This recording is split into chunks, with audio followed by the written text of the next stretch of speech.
Comme en Chine, au Danemark ou encore à Monaco.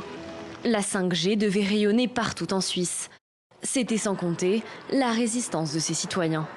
Les anti-5G ont réussi à faire interrompre, pour un temps, le déploiement des antennes et à faire diminuer la puissance de leur rayonnement.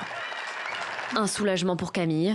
Un dispositif avait été installé juste au-dessus de son appartement. On n'a pas de véritables recommandations fédérales en ce qui concerne l'impact de la 5G sur la santé. Des Suisses s'inquiètent. Cet ingénieur est régulièrement appelé pour mesurer les ondes à proximité des habitations. Depuis avril 2019, des riverains se plaignent d'effets sur leur santé. Le problème qu'on a particulièrement avec la 5G, c'est que comme les fréquences sont normalement plus hautes, et puis qu'on veut que ça pénètre dans les bâtiments, il faut mettre une puissance de dingue, parce qu'évidemment ça traverse mal les murs.